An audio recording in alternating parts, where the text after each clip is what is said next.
chicken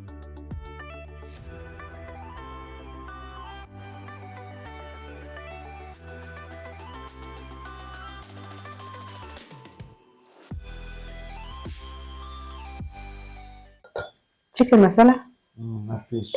na fish umwihariko bimwe barabivuga ngo ukore agashya ukabivanga se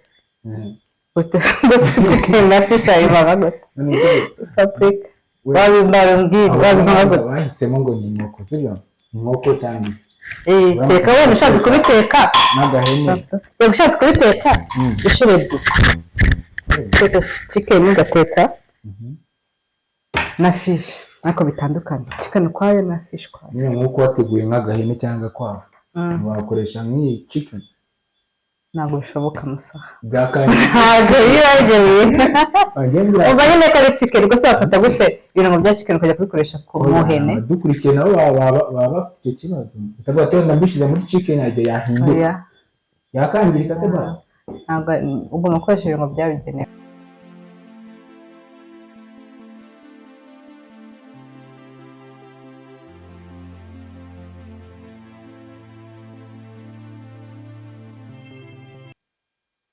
ngeze mu rugo rero ibyo naguze ni ibingibi ibyo nabashije kubona hano hari bya birungo byacu nababwiye turi mu isoko hari cinnamon, black pepper, cloves, ginger powder, garam masala. Mwibuke neza ko nabiguze kuri wa mama mwamubonye uzajya no kumugurira kandi afite ibirungo byiza byiza byiza. Ibi rero nibyo nabonye ndabikunda ndabigura. Karoso kandi kari karashaje agasekuru nakabonye ndagakunda ukuntu kameze. Hari imiheha ya ji hari imiheha ya smoothie yo kunywesha smoothie zimeze neza. Hari porici. Ibi rero nibyo nabashije kugura tukaba tugiye gupangana ibirungo byacu rero mbishira mu dukombe twabyo.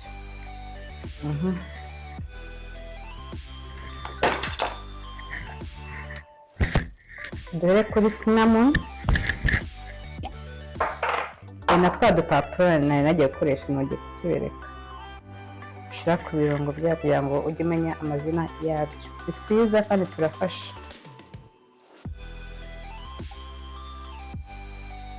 Nari nabemereye ko ngenda mbibereka ariko nuko nabibabwiye ntabwo abantu bose babyemera kwinjira na kamera baratwangiye. Ndavuga ndaza kubibabwira ngeze mu rugo nta kundi no kwihangana. Nanzi ko ndi bubatembereze ahantu hose ariko ntabwo byankundiye.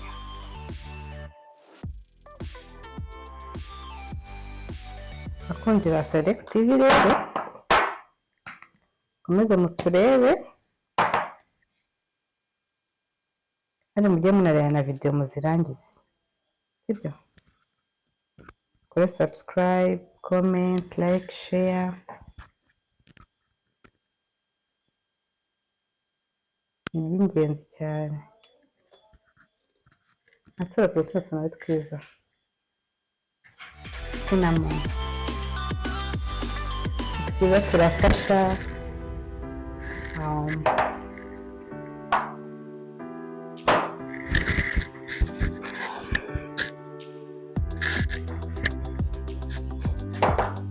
Iyi ni black pepper.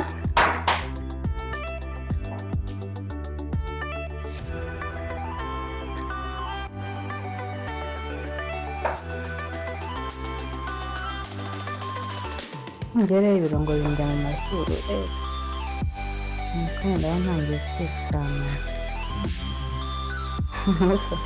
Ntabwo ujya kujya mu mazuru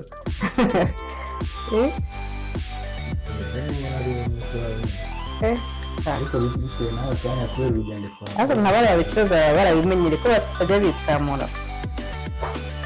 Barabimenyereye ukora mu kintu kikageraho kikakujyamo. Buriya amaraso bwaba yapimye basanga arimo ibirungo sibyo. Ibaze kuko nimba umuntu apima ukabona nta kibazo afite ariko twebwe twagira gatonya tukitsamura.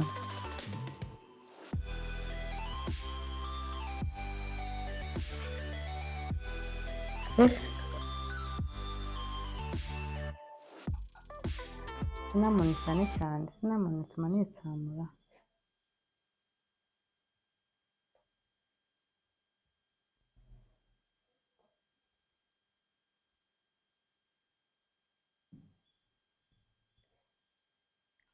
Utu dukombe turafasha mu kubika ibirungo neza.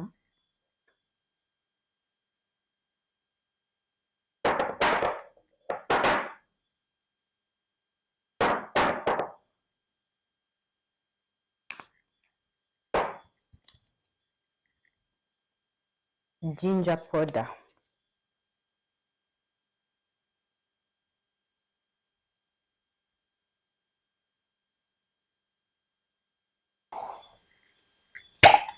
The quick close.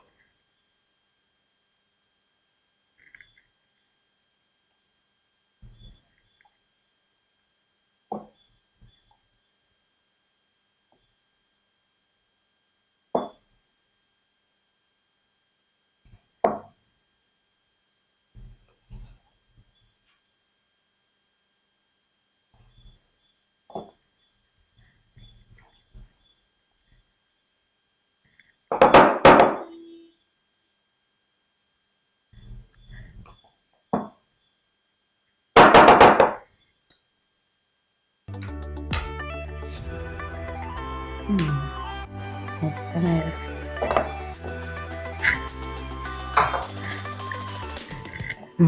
Pilau masala.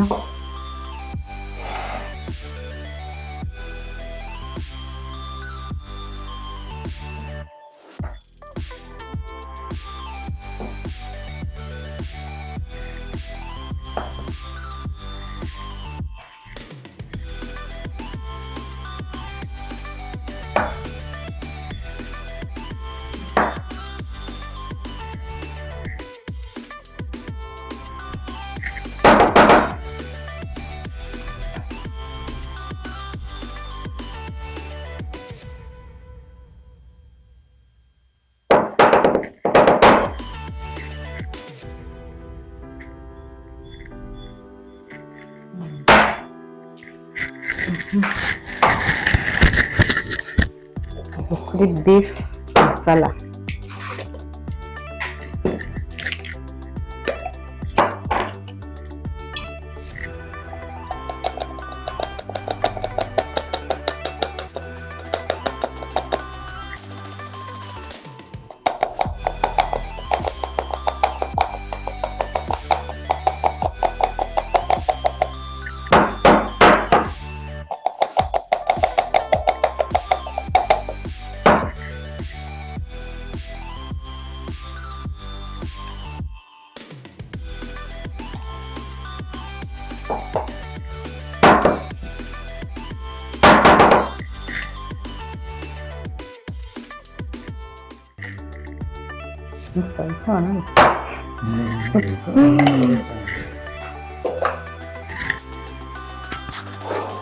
Royco. Choose mix.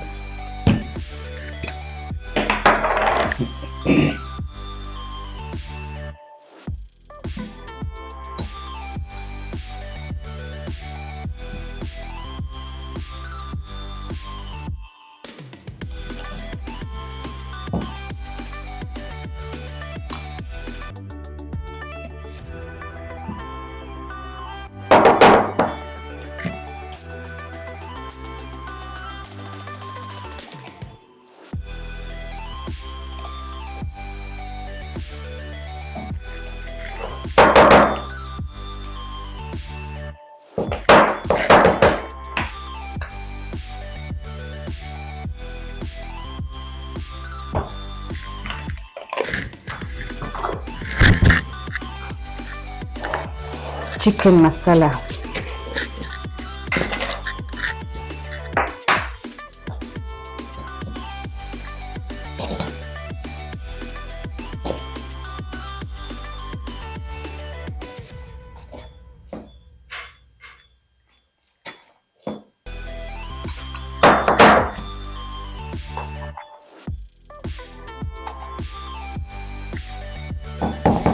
Uriya nta kuntu umuntu yajya ibyo birungo bitekera mu nteko imwe buriya. Yego so byashoboka kandi ari ibirungo biba bitandukanye. Biba bitandukanye. Kubera abantu babona tubifite cyangwa babona twabirashye. N'iki ni cya chicken. Gusa wafata chicken ukayishyiramo kise. Ukanayishyira wenda mu bishyimbo. Kumva uburyohe ukuntu bwaza mu shamusa. Ibyo bintu bibaho. Nawe ukayishyira mu nyama bisanzwe. Ari inyama ya chicken nyine wayishyiramo. Akaba ari chicken. Gishyiramo nta kibazo. Ubwo muri ibi birungo biri hano ibiga mu mvange wenda n'abantu ni nk'ibi. Abana bakunda imvange. Nk'iki paprika nayishyira mu mvange gakeya. Nka turmeric nayishyira mu mvange.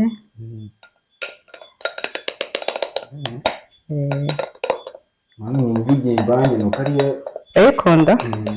niyo abantu nkatwe nyine dukunda ibiryo bya gakondo. Uyishyiramo kandi imvange ikaryoha.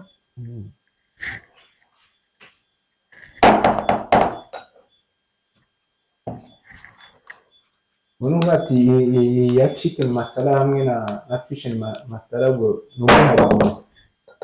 Chicken masala? Na fish. Na fish? Ni umwihariko? Bimwe babivuga ngo ukore agashya. Ukabivanga se? Chicken na fish ayivanga gute? Paprika. Wabivanga gute? Bahisemo ngo ni inkoko sibyo? Inkoko cyangwa teka wenda ushaka kubiteka n'agahene. Ushatse kubiteka inshuro ebyiri. Teka chicken ugateka na fish ariko bitandukanye. Chicken ukwayo na fish ukwayo. Niyo nk'uko wateguye nk'agahene cyangwa kwavu wakoresha nk'iyi chicken. Ntabwo bishoboka musa. Byakanye. Ntabwo bibagereye. Uba nyine ko ari chicken gusa wafata gute ibintu bya chicken ukajya kubikoresha ku muhene. Dukurikiye nabo baba bafite icyo kibazo. Utavuga ati wenda mbishyize muri chicken yajya yahinduka. Yakangirika se basi. Ntabwo ugomba gukoresha ibintu byabigenewe.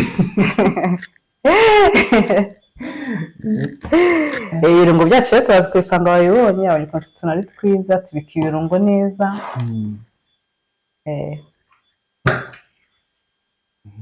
Ibano bifite n'ukuntu nyine byanditseho bitazajya bigora abantu. Bitazajya bigora abantu. Nabo bari bafite ikibazo ati gute biriya birungo byose uhita ubimenya. Ibintu wasanga ibyo turetse ukabyitiranya. Ugomba kuba ubizi ntabwo ukuntu wateka utazi ibirungo. Ntabwo bishoboka. Nizere ko ibirungo byacu rero mwabibonye nabiberetse naho nabiguriye mu isoko mwahabonye n'umumama ufite ibirungo byiza mwamubonye muzajya mumugurire. Afite ibirungo byiza byinshi kandi bigiye bitandukanye. Nasoje video y'uyu munsi nakoze kugendana nanjye nubwo ari ahantu ntigeze mbereka banze ko twinjira na kamera mubyihanganire ndabibereka ubutaha. Nahabisoreje rero turi kumwe mukomeze mukore subscribe, comment, like, share. Ciao.